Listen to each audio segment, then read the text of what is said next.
চুপ করে থাকো না তুমি আমি বৌদি সবাই মিলে আনন্দ করো।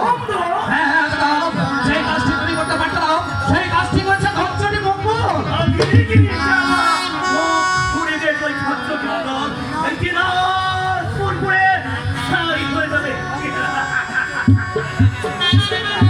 তুমি তাহলে জানতে? আমি জানতাম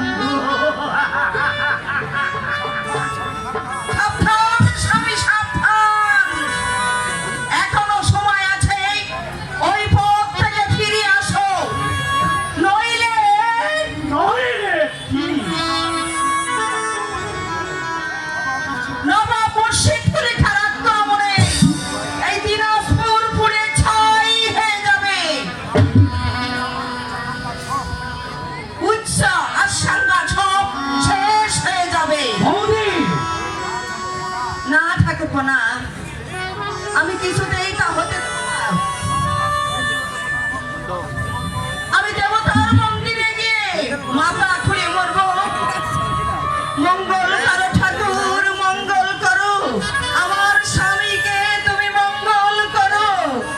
ওর বুক থেকে সব কিছু দূর করে দিয়ে ওকে একটু আলো দাও ঠাকুর, ওকে একটু আলো দাও।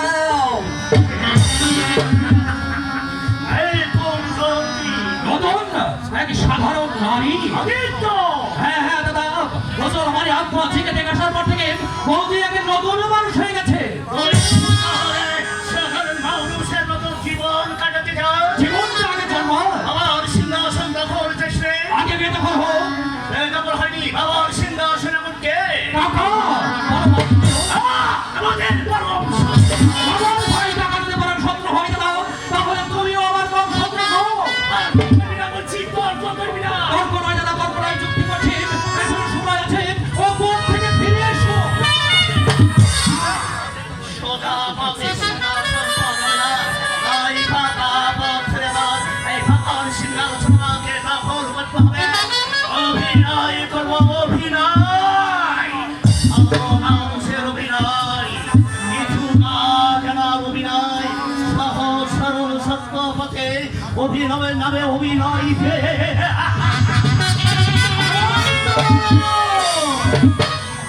এখনো তুমি হাসছো, তুমি কি দুর্ঘটনার কথা শুনি? তুমি কি জানো না দিনাজপুরের আজকে ভয়ঙ্কর বিপদ?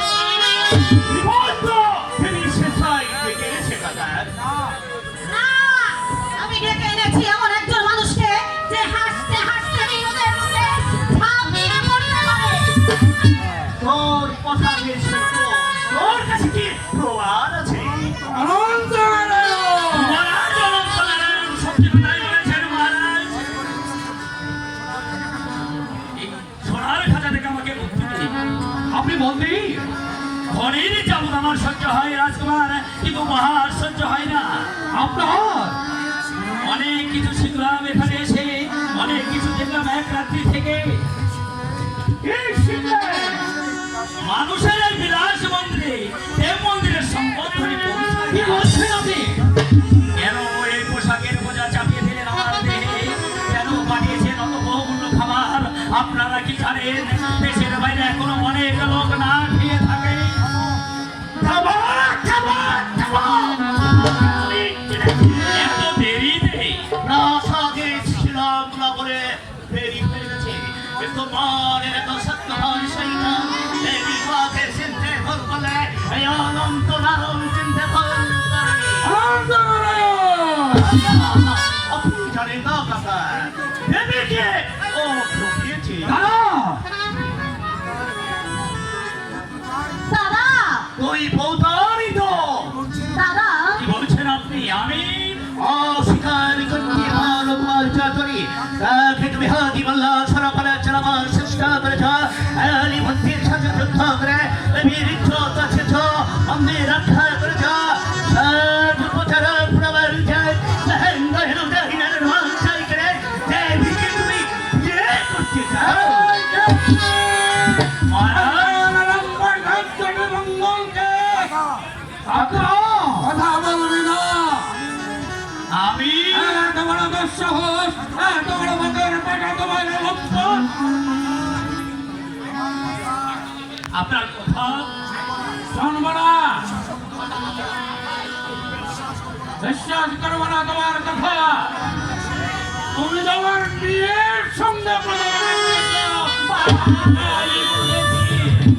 বাবা এবং বুঝেছিলাম বলেই কোনো কথা না বলে কোনো বাধা না দিয়ে এই সকালের জন্য অপেক্ষা করে আছি কিন্তু না, কোনো কিন্তু নেই যে কাজ ওরা জনন্ত নারায়ণ করতে পারত না সে কাজ করেছে বিশ্ববাদী ব্রাহ্মণ তোমাকে দর্শন করল তুমি আগে বই না খবরে করে খবর বল আমি তোমাকে দাঁড়ান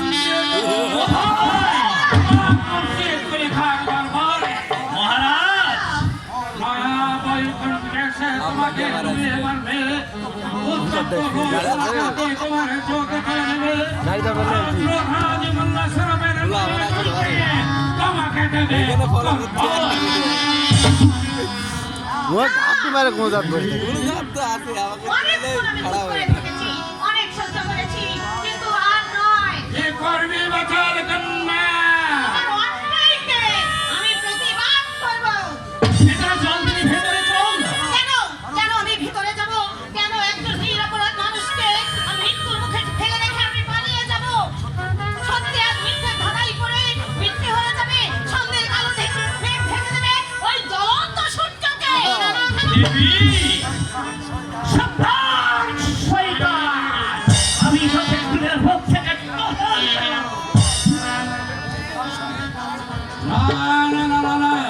তুমি পারবে না অনন্ত নারায়ণ তাই সারাদিন রাত তুমি সীমান্তের বাইরে ছিলে শরীর মন তোমার দুটোই অসুস্থ দরবারে সালাম দেওয়ার পরিবর্তে নিজের হাতে খুন করে বাবা অপরাধের যোগ্য শাস্তি দেব মহারাজ কি মহারাজ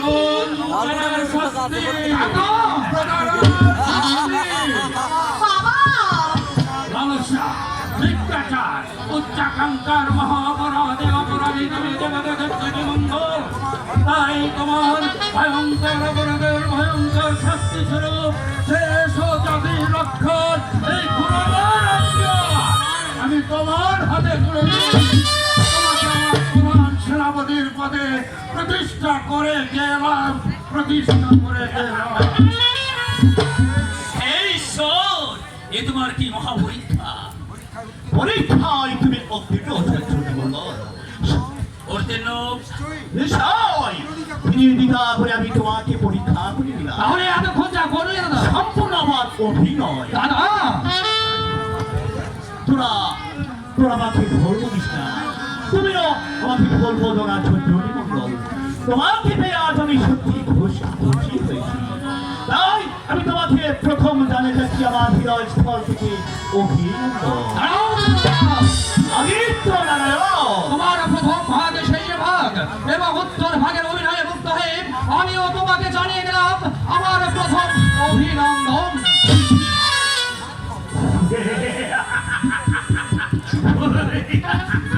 অর্থ তন্দুকাধি মেধি, কাকে বলিস? আমাকে সামনের দিক থেকে সামনে নিলে পিছনে পিছনে আমি আছি। দাদা ও হাসি কিসে? ও তো বিনয় অভিনয় রাজকুমারী। ভয় পেয়েছেন? না, ভয় আমি পাই না রাজকুমারী, কিন্তু আবার কিন্তু কিসের? মন্দিরের প্রতিজ্ঞা কি আপনি এই রাজপ্রাসাদে এসেই ভুলে গেলেন? না, বলতে আমি পারি না, বলতে আমায় দেয় না। এই যে গ্রামের মানুষ, চোখের সামনে ভেসে ওঠে কানের মুখ, আপাচে হাসি বাঁশির মতো আমার কানে বাজে। হাত সারি দিয়ে ডাকে মন্দির আর মনীষীদের মাঝে আমার ছন্দমান জীবন। জীবনের জন্যই তো আপনি যুদ্ধ করবেন। রাজকুমারী, এই জীবনের জন্যই তো আপনি যুদ্ধ করবেন। সেই বাঁশির সুর বাঁচিয়ে রাখতে আপনার হাতে আজ আমি তাই এই অসির সংগ্রামে চুপ হাজ মোলা সবু শিকারের মতো ছুটে বেড়াবে অনন্ত নারায়ণ আত্মনারী খা সাই সাহিত্য ঝুড়িতে মূর্ছিত হবে নবাব মসজিদ। যুদ্ধ